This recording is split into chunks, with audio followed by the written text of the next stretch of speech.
En el año 1994, las estaciones de radio de Ruanda comenzaron a emitir una consigna aparentemente inofensiva, pero con un tono perturbadoramente técnico. Era momento de cortar los árboles altos y limpiar las cucarachas que infestaban las calles. En cuestión de 100 días, personas comunes, agricultores humildes, maestros de escuela y padres de familia se armaron con machetes y masacraron a casi 1 millón de sus propios vecinos. La historia oficial suele catalogar estos episodios como brotes insólitos de locura colectiva o explosiones de odio sádico perpetradas por monstruos sin escrúpulos. Sin embargo, los expedientes judiciales revelan algo infinitamente más aterrador. La inmensa mayoría de los ejecutores eran ciudadanos ejemplares que volvían a sus casas por la tarde, cenaban con sus hijos y rezaban con una devoción absoluta. No mataron porque hubieran perdido la razón o porque disfrutaran del dolor ajeno. Mataron porque estaban profundamente convencidos de que estaban realizando una labor de desinfección. La ilusión más peligrosa de la condición humana es suponer que el mal supremo requiere de mentes perversas, cuando en realidad las mayores atrocidades de la historia han sido ejecutadas por la gente más moralmente comprometida, motivada no por el deseo de hacer el mal, sino por el imperativo absoluto de limpiar el mundo de una supuesta plaga. La clave para descifrar esta macabra transformación no se encuentra en los manuales de ideología política, sino en la arquitectura de nuestro propio cerebro primitivo. Durante millones de años, la especie humana desarrolló un sistema inmunológico conductual especializado en mantenernos a salvo de patógenos, parásitos y toxinas mortales. El corazón de este sistema es una emoción tan antigua como visceral: el asco. Valerie Curtis demostró que la repugnancia física ante la comida podrida, las heces o los fluidos corporales es una respuesta defensiva calibrada para garantizar la supervivencia biológica. Pero cuando la psique evolucionó y comenzó a construir estructuras sociales complejas, cometió un error trágico de ingeniería cognitiva. Conectó el circuito del asco biológico con el juicio moral. Mediante imágenes de resonancia magnética, la neurociencia ha comprobado que cuando un individuo presencia una violación a las normas morales de su comunidad, se activa exactamente la misma región cerebral que se enciende cuando huele carne descompuesta, la ínsula anterior.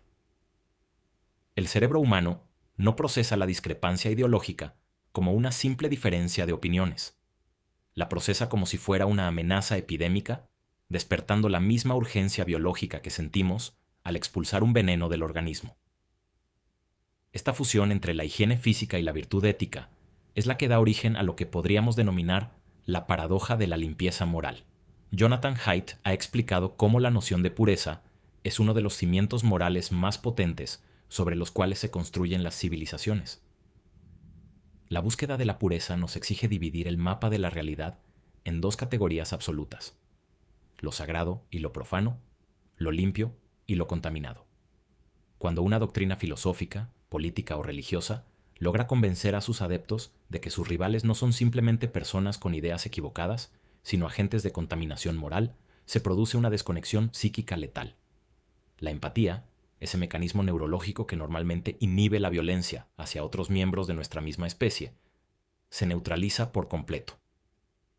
Es imposible sentir compasión por una bacteria o negociar pacíficamente con un virus. Al catalogar al oponente como una suciedad que amenaza con corromper el cuerpo social, la violencia deja de percibirse como un crimen. Se transforma en una obligación sanitaria, en un acto cívico de desinfección preventiva que debe ser ejecutado con la máxima firmeza. El sociólogo Zygmunt Bauman, al analizar la génesis de las peores tragedias del siglo XX, comparó la mentalidad totalitaria con la visión de un jardinero obsesivo. El jardinero no odia las malas hierbas de manera personal. Las arranca y las extermina sin remordimiento simplemente porque no encajan en el diseño del jardín perfecto que tiene proyectado en su mente. La modernidad, con su fe ciega en el orden, el progreso técnico y la planificación científica, llevó esta metáfora botánica a consecuencias extremas. El Holocausto no fue un retroceso a la barbarie medieval, sino el producto pulcro e industrializado de una sociedad obsesionada con la higiene social. Los ingenieros y médicos que diseñaron la logística de exterminio en los campos de concentración utilizaban metódicamente el lenguaje de la bacteriología. No hablaban de exterminar seres humanos, sino de erradicar elementos parásitos para devolverle la salud al organismo de la nación. Cuando el deber moral se define en términos de purificación, la empatía humana es vista como una debilidad peligrosa que amenaza la solidez del proyecto. Y la crueldad se disfraza con el ropaje de una fría, pero necesaria responsabilidad quirúrgica. Esta dinámica de la limpieza moral no es una reliquia del pasado, ni un fenómeno exclusivo de las dictaduras militares. Opera con una violencia silenciosa en el corazón de nuestra cultura digital contemporánea. La cultura de la cancelación masiva en redes sociales funciona exactamente bajo los mismos parámetros biológicos del asco y la purificación. Basta con analizar el vocabulario que domina el debate público actual. La gente ya no señala errores, sino toxicidad, infecciones ideológicas, contaminación verbal o la necesidad de limpiar las plataformas de presencias indeseables. Cuando la masa digital identifica a un blanco que ha violado el código moral del grupo, no busca la rehabilitación o el debate razonado del pecador. Exige su erradicación social inmediata. Las hordas de linchadores virtuales no se perciben a sí mismas como acosadores crueles, experimentan una embriaguez de euforia moral, convencidas de que al destruir la reputación, el sustento y la vida privada de una persona, están desinfectando el espacio público y protegiendo al colectivo de una plaga tóxica. Es el mismo instinto inquisitorial de la Edad Media, adaptado a la velocidad de la fibra óptica y los teclados. Lo inquietante de este mecanismo es que explota el sesgo de confirmación para crear un blindaje psicológico impenetrable. Cuando una persona actúa movida por la codicia, el egoísmo o la envidia, suele mantener una voz interior que le recuerda, aunque sea sutilmente, la torpeza de sus actos. Existe una posibilidad de culpa o arrepentimiento porque el sujeto sabe que cruzó una línea. Pero cuando alguien actúa impulsado por el celo de la pureza moral, la culpabilidad se evapora por completo. El puritano se siente moralmente superior cuanto más implacable y despiadado se muestra hacia el contaminado.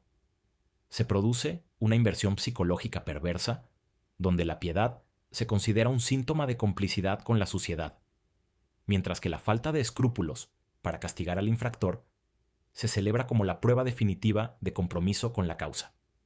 Las páginas más oscuras de la literatura y la historia nos demuestran que no hay ser humano más peligroso que aquel que se cree investido de una misión divina o ideológica para limpiar la tierra, porque en su afán por erradicar la suciedad ajena, no dudará en convertir el mundo en un matadero sin perder el sueño por la noche.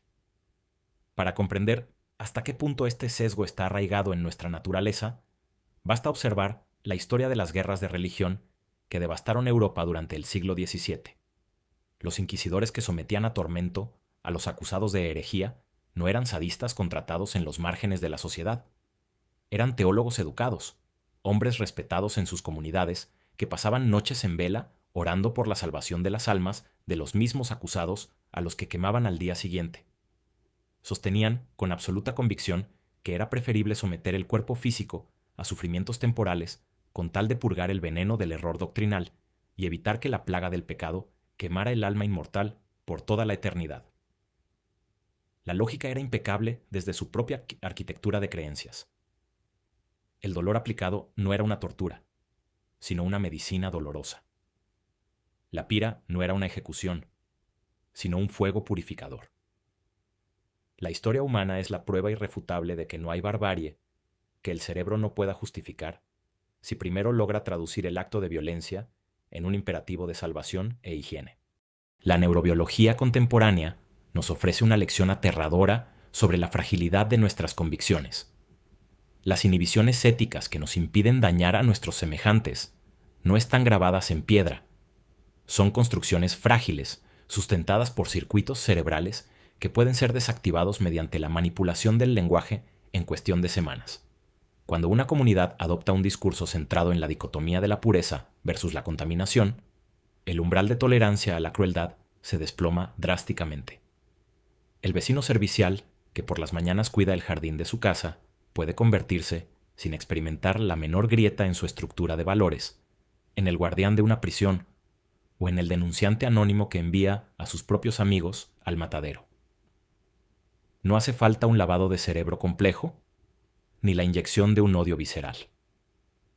Basta con convencerlo de que la presencia de los otros representa un riesgo biológico o moral para la supervivencia de su propia familia, y el instinto de preservación inmunológica hará el resto del trabajo sucio con una eficiencia aterradora. El antídoto contra esta trampa no consiste en desarrollar una moralidad más estricta o un compromiso más ardiente con la virtud, porque es precisamente el exceso de celo moral lo que alimenta el fuego de la purificación. El único freno real contra la paradoja de la limpieza es aceptar la profunda, caótica e irremediable imperfección de la condición humana. La aceptación de que el desorden, la contradicción y el error no son patologías que deban ser extirpadas mediante cruzadas de limpieza, sino la materia prima de la que está hecha la vida social. Quien busca construir un mundo perfectamente puro, sin fricciones, sin voces disonantes y sin la incomodidad del matiz, invariablemente terminará construyendo un cementerio. La verdadera madurez filosófica no se demuestra en la capacidad de señalar la suciedad en el ojo ajeno para exigir su expulsión, sino en la valentía de mirar hacia adentro y reconocer que el veneno que pretendemos purgar en los demás vive exactamente en el mismo rincón de nuestra propia mente. El viento de la tarde recorre los pasillos vacíos de los antiguos tribunales de la Inquisición en Toledo, donde las piedras gastadas guardan el eco de miles de confesiones arrancadas en nombre de la salvación de las almas. En el centro del patio, una pila de agua bendita permanece seca bajo la luz del sol, acumulando una fina capa de polvo que el tiempo deposita sin prisa. Nadie viene ya a lavar sus culpas en este recinto, ni a exigir la purificación de los herejes que una vez caminaron encadenados frente a estas mismas paredes. Sin embargo, si uno presta atención al murmullo de las noticias y a la furia silenciosa que recorre los circuitos del mundo hiperconectado, resulta evidente que la hoguera nunca se apagó. Simplemente aprendió a cambiar de forma, esperando pacientemente a que la gente buena vuelva a encontrar la excusa perfecta para encenderla de nuevo. De